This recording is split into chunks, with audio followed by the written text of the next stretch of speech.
Pero en un retiro, precisamente este texto que usted acaba de leer me pegó muy duro, al grado que me llevó a las lágrimas. Sentí la voz de Cristo que me decía, ¿qué buscas, no? ¿Por qué me sigues? Y vi un Cristo exigente.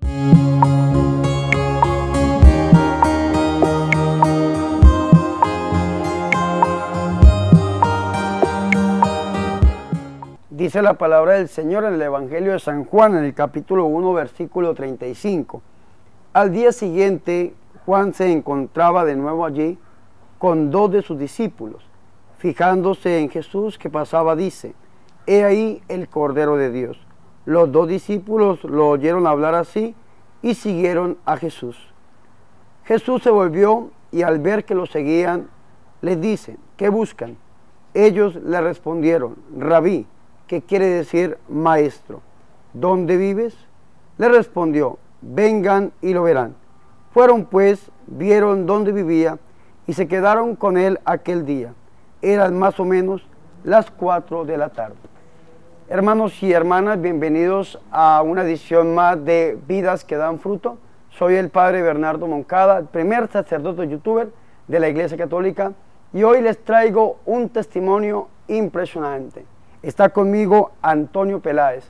Antonio, bienvenido a mi programa Vidas que dan fruto. Muchas gracias, Padre. Antonio es un productor, escritor, director de cine, una persona muy representativa. Antonio, ¿quién era Antonio Peláez antes de conocer a nuestro Señor Jesucristo?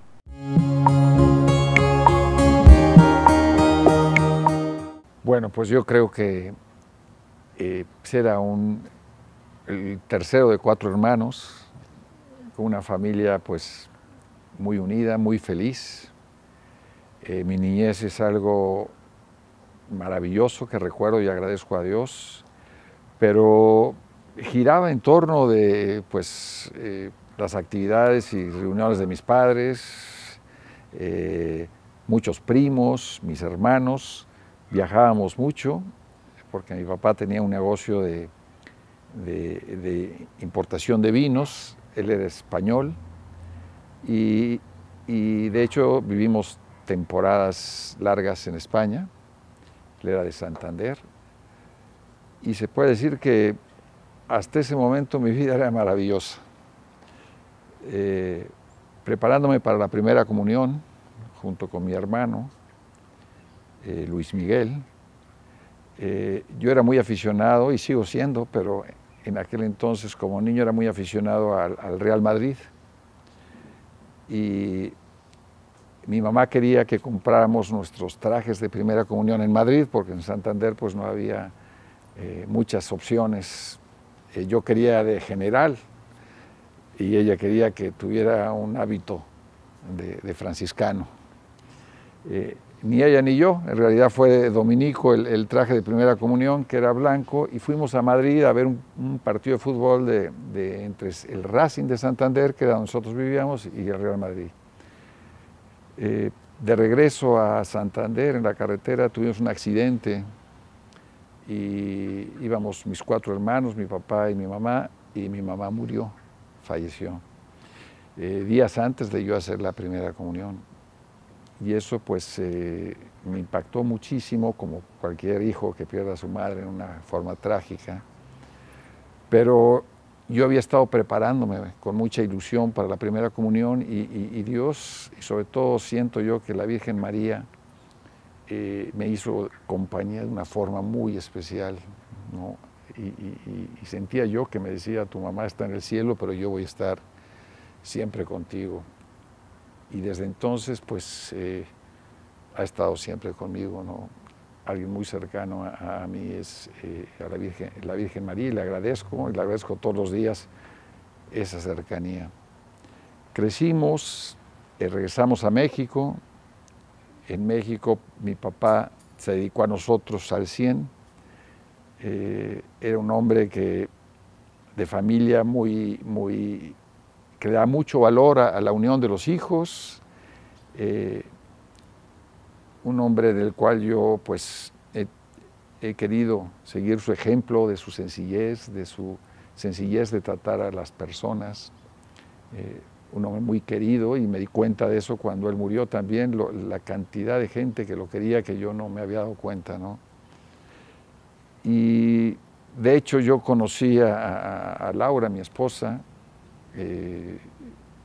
y íbamos los dos después de casados. Bueno, yo conocí a Laura cuando ella tenía 15 años, yo tenía 18, nos hicimos novios por mucho tiempo y nos casamos. Y íbamos todos los días a comer con mi papá, porque yo le quería de alguna forma corresponder todo lo que él había dedicado a nosotros. Yo había siempre deseado estudiar fuera. Yo en ese entonces era diseñador industrial, había estudiado en la Iberoamericana con jesuitas diseño, y tenía una empresa de diseño y de fabricación de juguetes y muebles de madera. Pero después de que muera mi padre, yo quise, no sé si dejar atrás esa nueva experiencia que me dolía mucho, y irme a estudiar fuera. Entonces, con 3 hijos, con mi esposa, vendimos todo lo que teníamos, habíamos hecho, y nos fuimos a Los Ángeles a cumplir un sueño un poco, pues, no sé si irresponsable, ¿no? Porque realmente era el sueño lo que nos mantenía, el apoyo de mi esposa, ¿no? De seguir mis pasos y creer en mí. Y fuimos a estudiar cine. Fue una época muy bonita, muy difícil, ¿no? Porque cuando uno está de estudiante con 3 hijos, se pregunta muchas veces qué estoy haciendo aquí, ¿no? ¿Estoy haciendo lo correcto? ¿No estoy haciendo lo correcto? De ahí tuve oportunidades muy importantes dentro de la universidad, que me dieron darme la oportunidad de hacer ciertos trabajos que ganaron premios dentro de la universidad, y eso me permitió extender un poco más mi estancia en Los Ángeles. Y cuando regresamos a México para trabajar aquí, iba yo a trabajar con Televisa. Tenía un contrato no un contrato, se hablaba de un posible contrato para dirigir telenovelas. Y de repente un amigo me dice: oye, ¿te animarías a irte a Los Ángeles otra vez a hacer un programa católico? Y pues dije, pues mi esposa ya estaba feliz de haber regresado porque estaba con su mamá. Dije, pues hay que preguntarle a ella. Y nuevamente pues lo pensamos y dijimos, si es para Dios, para Dios. ¿Por qué era Dios tan importante? Quizás es el punto que usted me preguntaba, ¿no? ¿En qué momento sentí que Dios quería algo más de mí?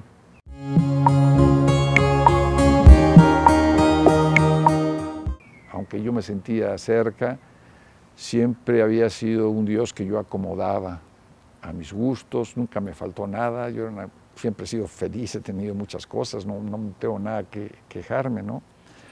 Pero en un retiro, precisamente este texto que usted acaba de leer,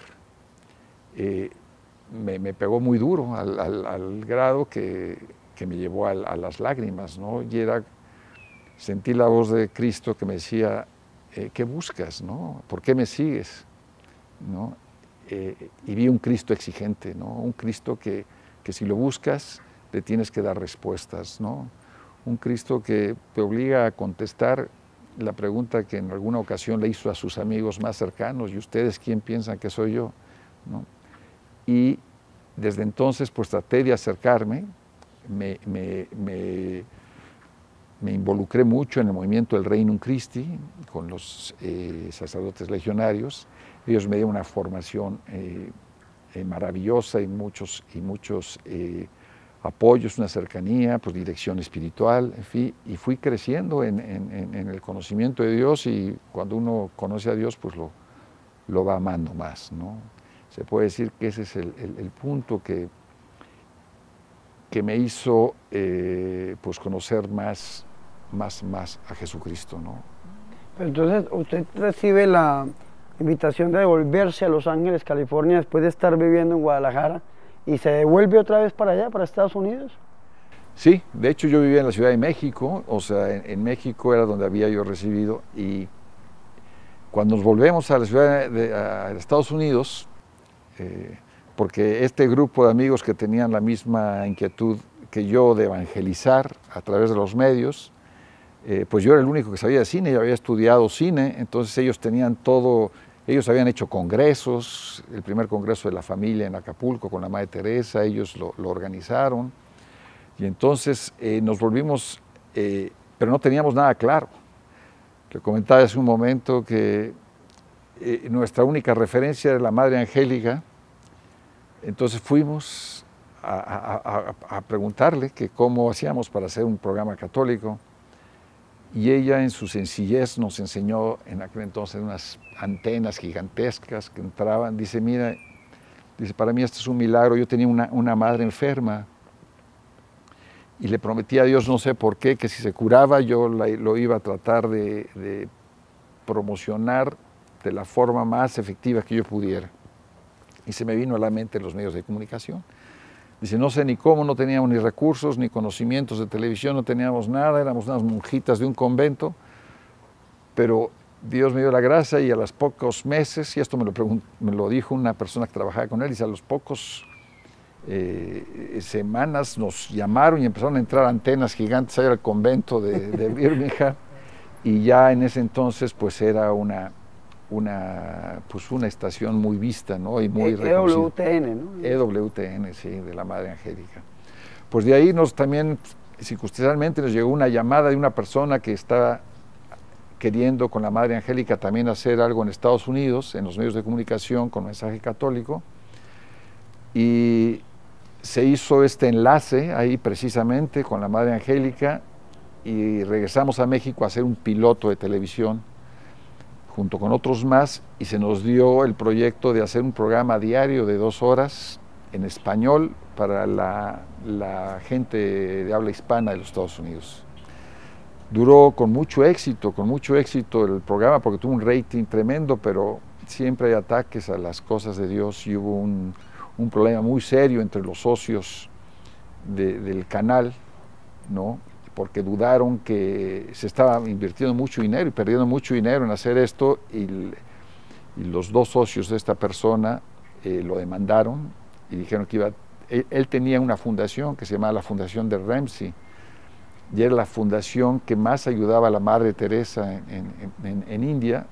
De hecho, daba $12 millones cada año en ayudas. Y entonces dijeron, si sigue gastando todo el dinero de la fundación en su capricho de la televisión, porque si decían, pues se va a ir a la ruina y se va a acabar todo. Entonces se acabó todo, se acabó también la sociedad, se acabó, digo, como dicen, el demonio supo cómo entrar en una obra que tenía grandes perspectivas de ser, y se acabó. Entonces nos quedamos en Los Ángeles, un grupo de mexicanos demandados porque a él lo demandaron, a nosotros nos demandaron, nuestros acreedores, y no podíamos salir del país. Y fue cuando escribí una película, porque tenía el tiempo, y les dije a los otros compañeros, a los socios de la empresa, y si hacemos cine, pues yo vine a estudiar cine, y si hacemos cine, pues dice, pues si tú eres el único, trata de a ver qué haces. Y escribí una película con las imágenes de las que yo había vivido de niño en España, donde se significaba en España, una película de época a través de monasterios y de una familia, de unos niños, una película de aventuras. A mí siempre me gustó mucho la aventura porque crecí viendo ese cine, y poco a poco, cuando ya habíamos decidido que no se había logrado conseguir la inversión, poco antes del juicio que nos iban digamos, a hacer por fraude, las gentes del canal que habían demandado a este señor nos habían hecho una auditoría y dijeron, ¿saben qué? Están bien, no encontramos nada mal, pagaron ellos todas nuestras deudas. Entonces yo esperaba que la película se realizara, pero eran nos por todos lados. Entonces ya nos íbamos a regresar a México nuevamente, y de repente me habla una persona que ya consiguió el dinero para la película con otras gentes, y la empezamos ya. Entonces nos fuimos de ahí a España a buscar locaciones, hicimos la película, bastante éxito, ganó varios festivales de cine, la compró Disney y otras distribuidoras, y se me presentaba la oportunidad de seguir haciendo cine allá. Pero nuestros hijos ya eran, pues ya llevamos 6 años en Estados Unidos y nos preguntamos, Laura y yo, ¿queremos vivir aquí o queremos aquí la vida? Pues a mí profesionalmente es muy atractivo lo que estoy haciendo, y ya me estaban ofreciendo otra película, ¿no? Precisamente con un cantante muy famoso, que se iba, una película del libro de la selva, pero el agarrar un proyecto, y había un proyecto de caricaturas de valores, de CCC, era la compañía CCC.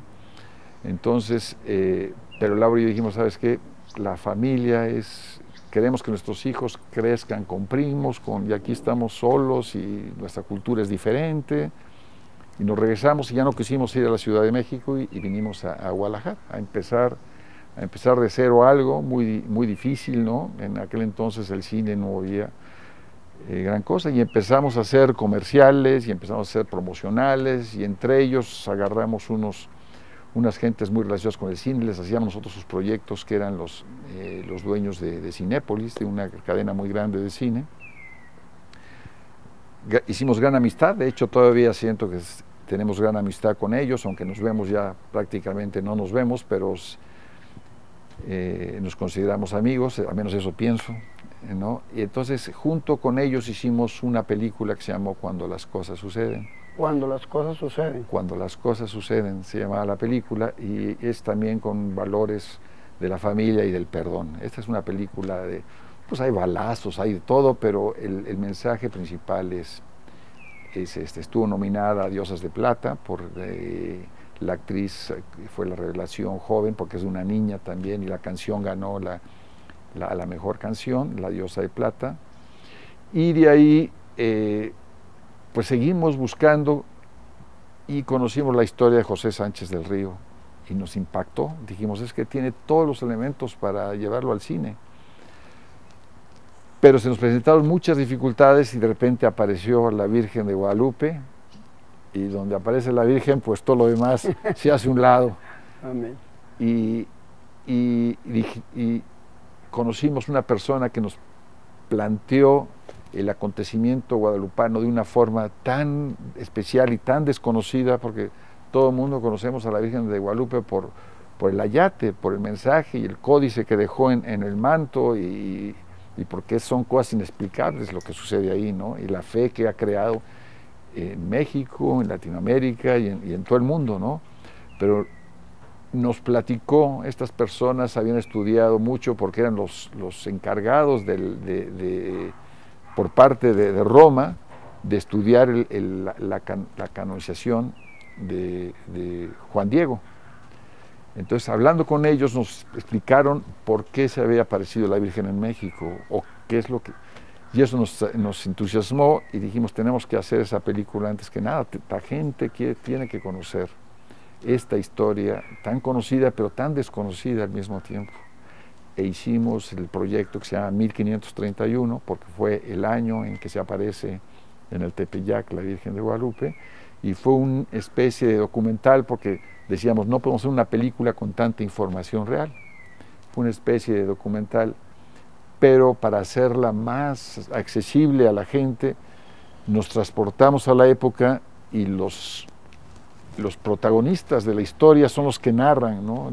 Lo que pasó, los frailes franciscanos, Zumárraga, el mismo Juan Diego, y todo basado en estudios, o sea, sus textos, los diálogos, lo que dicen son textos realmente que están en un documento que se llama el Nican Mopogua, que es el documento que fue narrado de los acontecimientos, ¿no? por Antonio Valeriano, que era un hombre de mucha cultura, y que los padres franciscanos lo agarraron, lo educaron. Él era un noble azteca, ¿no? Pero en la evangelización lo educan y era distinguido en letras. Entonces él fue el que recopiló toda esta información en este documento, y a partir de ahí pues pues sucede, y ha sucedido lo que sucede en México y lo que está sucediendo y lo que vendrá, porque la historia dice en 1531, la historia que aún no termina, ¿no? Porque creo que a lo mejor Fátima ya dejó su mensaje muy claro, la Virgen de Lourdes, pues van los enfermos, es muy claro su mensaje, pero el mensaje de la Virgen de Guadalupe no ha terminado. No ha terminado aún. Hermanos, qué testimonio tan interesante el que estamos escuchando de parte de Antonio Peláez, cómo nos ha iluminado a través de todo esto que Dios le ha permitido hacer, a través de todas esas películas, de todas estas series, cuando las cosas suceden, la que nos estaba hablando anteriormente, o esta 1531, acerca de nuestra Virgen, Nuestra Señora de Guadalupe.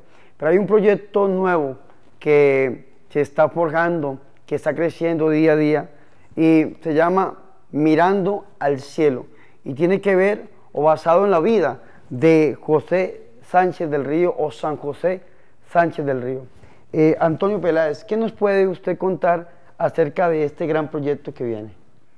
Pues realmente el que puede contar mucho es el mismo San José Sánchez, ¿no? Que tiene una historia apasionante, y creo que es una historia que tiene que ser contada y escuchada por niños y jóvenes y todas las familias, porque un santo de esa edad no llega a ser santo si no es porque hay una familia que le instruyó, que le dio las bases, que lo educó en la oración, y sobre todo con un testimonio de vida, ¿no? Porque los que no conozcan la vida de José Sánchez del Río, él, un niño de 14 años, cuando muere, pero desde los 12 años, él es inspirado por un gran líder católico de Jalisco, Anacleto González, que era un seglar y que siempre buscó la paz entre todas esas persecuciones que estaba recibiendo la Iglesia por parte del gobierno. Él buscó la paz en el diálogo, ¿no? El gobierno en ese principio de siglo, ¿no? Bueno, en los años ya 1926, 1927, se gesta lo que se conoce como la Guerra Cristera, ¿no? Que en realidad los cristeros nunca fue un ejército de la Iglesia nunca formó un ejército, fueron brotes espontáneos de la gente que al verse perseguidos y ver que la religión, su fe estaba siendo atacada, pues salió a la defensa, y de tal forma que se formó los grupos cristeros, sobre todo en la parte norte del país, Guadalajara, en la parte occidente, Zacatecas, Jalisco, fueron brotes muy fuertes de estos movimientos cristeros en defensa de la fe y de las injusticias que estaban sufriendo la Iglesia por parte del gobierno. Este niño, pues como cualquier niño, tiene una ilusión, un sueño, ¿no?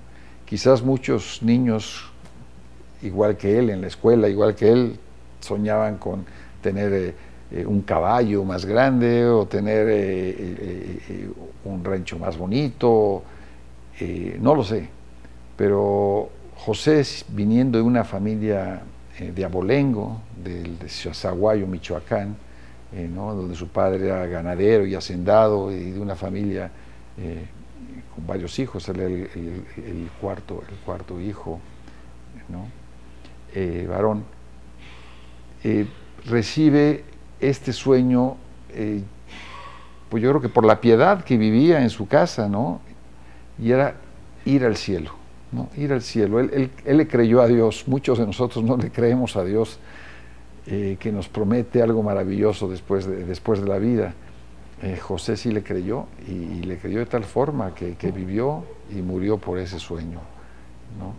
La historia es muy interesante, porque es un mártir niño, pero que se ve envuelto en una historia de traición, una historia de fe, una historia de un compromiso católico en defender a la Iglesia cuando hace falta defender, y con una coherencia de vida que lo llevó a las últimas consecuencias, ¿no?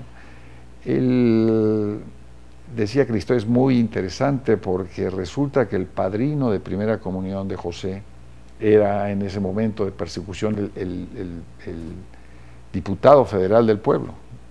Y como diputado federal del pueblo, dentro de sus deberes era perseguir a aquellos que se sublevaran al gobierno. Y obviamente se consideraba que todo aquel que ayudara a los cristeros o ayudara a la iglesia o a los sacerdotes estaba en contra del gobierno. Viene esta gran persecución y José, siguiendo el testimonio de sus hermanos, que de 16 Miguel y de 18, no recuerdo muy bien, Macario, le piden a sus padres irse a la guerra. Él no quería pedirle a sus padres irse a la guerra porque vio lo que sufrieron sus padres cuando dieron este permiso. Pero sin embargo él decía, bueno, si no se los pido a ellos, ¿cómo voy a presentar yo delante de Dios después? Si yo siento ese llamado de Dios que debo de defender en mi fe que está siendo atacada. Y cuando lo cuestiona su madre, él le responde diciendo, nunca como ahora había sido tan fácil ganarse el cielo. A ese argumento de José los padres no pudieron dudar, ¿no?, de dejarlo ir. Y después de dar la bendición, José se va a las montañas. Ahí se va con un amigo. Parte de toda esta historia que se conoce de José viene del testimonio de este amigo que se fue con él. Y en las montañas se cuenta que era obviamente por la edad, el general no quiso darle un puesto al frente de batalla, ni a su amigo tampoco, que era igual, pero ayudaban cuidando enfermos, los caballos, las armas, hasta el momento en que fue necesario recurrir a ellos, porque dadas las batallas se había reducido mucho el batallón de este general, y le pide que lo acompañe él siendo abanderado, y Clarín, que era el clarín que siempre iba junto a él, el que a base de tocar el clarín eran las señales, las llamadas de los ejércitos. Y así sucede y van luchando hasta que en una batalla el caballo del general es herido. Él se da cuenta y le cede su caballo. El general no quería tomar el caballo de José, pero en aquel momento, imaginemos bombas, balas, y José les da el caballo y sale corriendo para no darle ninguna oportunidad al general de que pudiera José salvarse con él. Le pide que se suba en ancas, pero era obvio que no iba a poder el caballo escaparse en ancas con dos personas.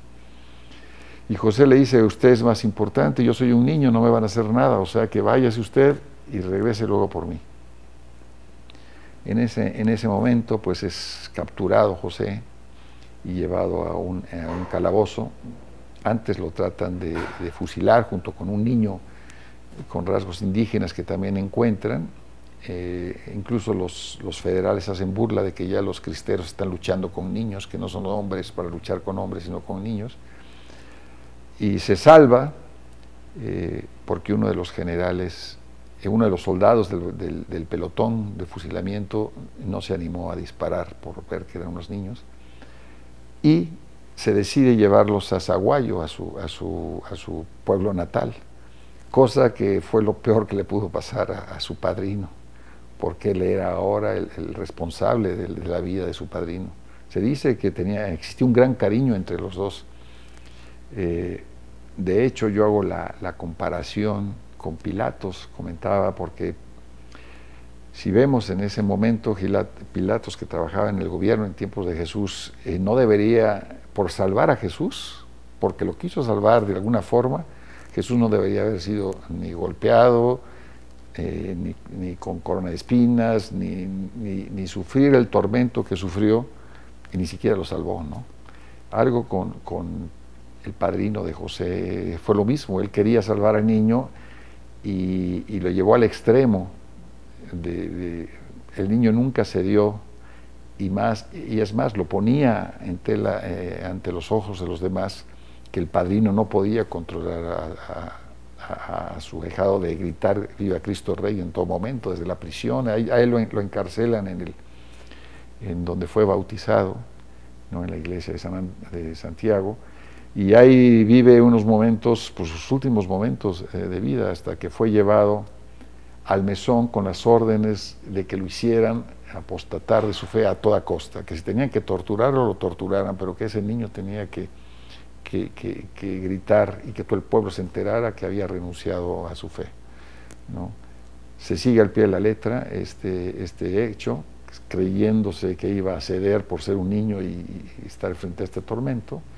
La forma en que se acostumbraba o que acostumbraron con él fue cortarle las plantas de los pies, que es muy doloroso, y al no ceder y al poner ya en evidencia tanto al verdugo como a los esbirros de su padrino, tenían la orden de llevarlo durante el toque de queda, porque el padrino dijo: no quiero mártires en este pueblo y menos un santo, o sea que no se enteren.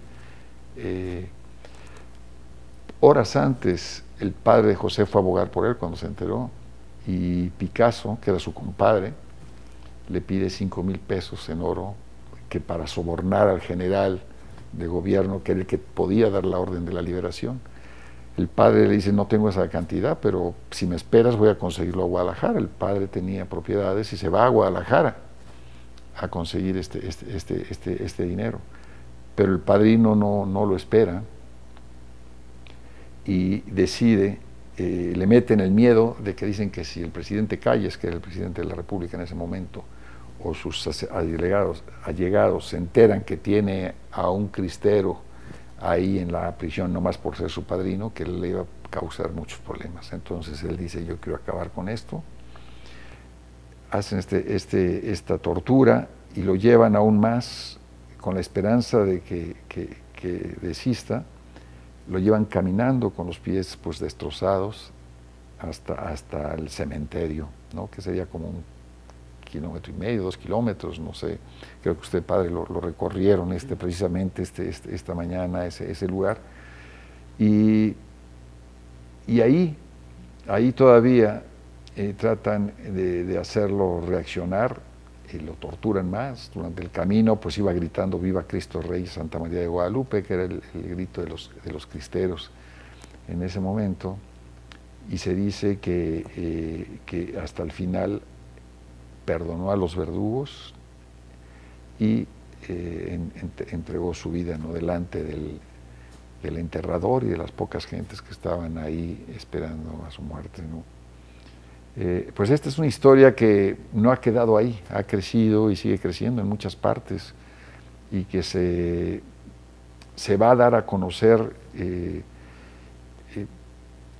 cada vez más, ¿no? Porque ahora es recién santo. En octubre del 2016 fue canonizado por el Papa Francisco en Roma, y dicen que los santos, cuando son llamados a ser, hacen muchos milagros, ¿no?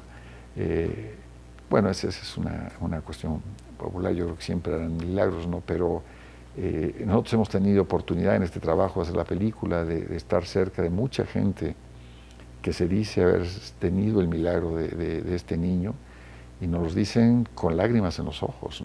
Jimena, la niña esta que actualmente tiene 10 años, que prácticamente resucitó de la muerte por una petición de la mamá a José Sánchez del Río, y la intercesión de él y de la Virgen, porque ella dijo que le pidió tanto a él como a la Virgen por su niña, que los doctores no querían que estuviera ahí cuando la desconectaran, porque iba a ser un momento muy, muy difícil. La desconectan y dijo: yo quiero estar ahí, es mi hija, porque se va a salvar. La desconectan, se la dan en brazos ya sin ninguna señal de cerebro y nada, y la niña empieza a abrir los ojos, a sonreírle a todo mundo, y en la noche ya estaba tomando su biberón, ¿no? Entonces los doctores obviamente no tienen ninguna explicación, y ese caso pues fue estudiado por mucho tiempo, ¿no? Hasta que fue ya comprobado por la Iglesia. Ya todos conocemos lo cauta y lo prudente que es la Iglesia para cuando estudia un caso de este tipo, y pues José ya es un niño santo mexicano, que espero que sea conocido por muchos jóvenes y por muchos niños, ¿no? Porque es un héroe de carne y hueso, no es un héroe de caricatura, ni un héroe que no existe. Él es un niño que tenía un sueño, que supo mirar al cielo, y ese sueño lo llevó a donde él quería ir finalmente, ¿no? ¿Y todo esto que nos está comentando Antonio está en este libro? Sí está. Yo me tomé, obviamente, creo que como la vida de cualquier santo, no se sabrá nunca todos los detalles, habrá muchos misterios. Estos son de todos los episodios que se van comprobando a través de una experiencia de platicar con algunas gentes ya muy mayores que lo pudieron conocer, y los familiares en su ciudad natal, ¿no? Y a través de la causa de beatificación fue como se conformó la historia, y yo obviamente como escritor y para presentarla en la pantalla me permití algunas concesiones, ¿no? Cinematográficas o de lectura, para poderle darle un tratado novelesco, un tratado de historia que puede ser pues quizás más entendida y inspiracional. Espero no haberme salido. Ahorita que escuchaba lo que este muchacho presenta en tu programa, ¿no? Me impresionó mucho la similitud de lo que él decía, lo que está en el libro. Entonces eso me da mucho gusto, porque siempre uno se queda y le pide a Dios y a José Sánchez del Río que no uno desvíe mucho lo que es la realidad de una historia, ¿no? Bueno, maestro Antonio Peláez, ¿y cuándo inicia el rodaje de la película Mirando al Cielo? Pues mire, padre, nosotros pensamos comenzar la película, somos muy marianos, siempre ponemos todos nuestros proyectos en manos de María, y queremos iniciar el 8 de septiembre, que es el día del nacimiento de la Virgen María. Estamos planeando estamos en plena preproducción ahorita, viendo actores, viendo locaciones, viendo todo lo que se necesita para realizar un proyecto de esta magnitud, ¿no? Donde interviene gente. Yo siempre he dicho que una película es el resultado del esfuerzo de muchos talentos, ¿no? La suma de talentos de mucha gente, no es el director, no es el productor, sino es toda la gente que interviene, ¿no? Y pues coordinar todo esto nos ha llevado un tiempo pues más largo de lo que nos imaginábamos, porque prácticamente Laura, mi esposa, y yo somos quienes iniciamos este proyecto, y queremos guardar todo el presupuesto que tenemos para que se vea en la pantalla, ¿no? Entonces mucho trabajo que estamos haciendo sin delegarlo, y nos lleva más tiempo. Pero ya está, se va a llevar aquí en los Altos de Jalisco, un lugar muy cristero también. Zaguayo, el pueblo original de José, pues las locaciones no se prestan, ya la civilización ha llegado muy fuerte a todos esos lugares, pero este pequeño poblado de San Miguel Alto es un poblado maravilloso, que nos han dado todas las facilidades, que tienen unas locaciones que se prestan muy bien para la película, y prácticamente está todo listo. Yo quisiera comentar algo que creo que viene al caso sobre quién va a ser José Sánchez del Río. Yo a Laura le decía, como mucha gente nos decía, ¿por qué no hacen la película? Ya tienen el libro, tú eres cineasta, tu esposa es productora, ¿por qué no hacen la película? ¿Por qué no hacen la película? Y yo a Laura le decía, mira, la película, si encontramos al niño que pueda hacer la película, no, yo hago lo imposible para poderla hacer, pero pues buscamos muchos lados, ¿no? Igual nos pasó con la película de 1531, ¿no? Encontramos a todos menos a Juan Diego, no lo encontramos. Yo creo que le pasó lo mismo, que él lo confesó, dice, yo les daba la vuelta a ustedes, dice, porque yo sabía que era un programa, un sitio católico, yo no quería estar, es un actor muy reconocido aquí en Guadalajara, pero por fin se dio y fue el último. Y alguien le dijo a mi esposa, no te preocupes, la Virgen te lo va a mandar al actor que necesitas. Y aquí fue igual. Llegamos, obviamente, por la corta edad del niño, pues uno tiene las primeras conversaciones con la mamá, y se le hizo muy extraño. Le preguntaba a Laura, ¿por qué ¿por qué pensaban nosotros? ¿Cómo fue que llegaron a nosotros? Y no, pues ya le dimos las razones, las recomendaciones, y dice, no, es que quiero contarles algo muy especial. Dice, mi hijo va a cumplir 14 años, 14 años, la edad de José. Dice, pero él pidió hace una semana hacer la primera comunión. Una semana antes de que llegara esto, pidió hacer la primera comunión. Dice, ¿saben por qué? ¿No? Dice, porque en el colegio donde va, que es un colegio de monjas, le platicaron la historia de José.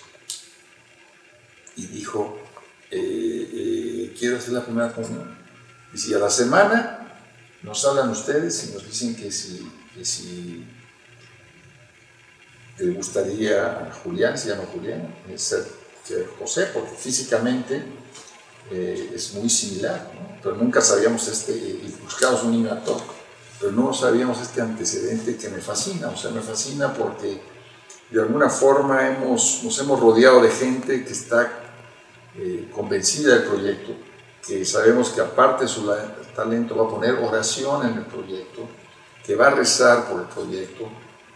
Pensamos cada mañana iniciar, como usted, Padre, con una oración, porque sin la oración en un proyecto de Dios no va a poder ser como Dios quiere que sea.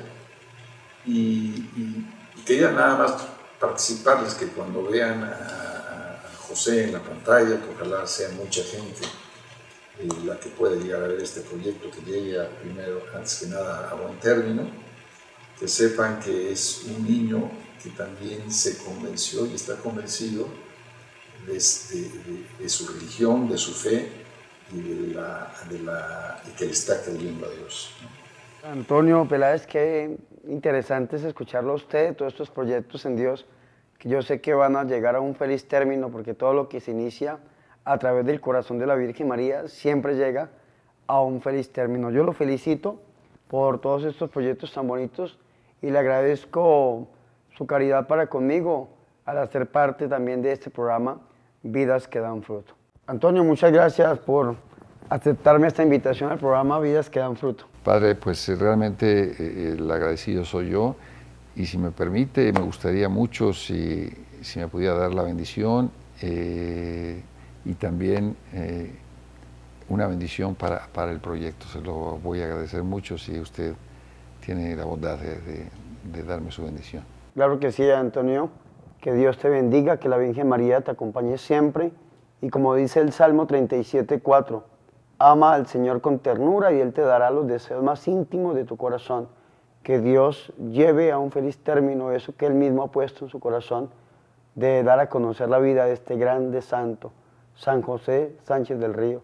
Y que muchos también a través de esta película pongan una mirada en el cielo. En nombre del Padre, del Hijo y del Espíritu Santo. Amén. Muy bien, hermanos, hemos llegado al final de este programa Vidas que dan fruto, hoy con el testimonio impactante de Antonio Peláez, que escribe este libro Mirando al Cielo, entre muchas otras cosas. Así que yo los invito, por favor, a que sigan con nosotros en diferentes programas y que también a que se suscriban a mi canal, Padre Bernardo Moncada, primer sacerdote youtuber de la Iglesia Católica. Antes de irnos, vamos a prepararnos para la bendición. El Señor esté con ustedes. Y la bendición de Dios Todopoderoso, Padre, Hijo y Espíritu Santo, descienda sobre ustedes y los acompañe siempre. Amén.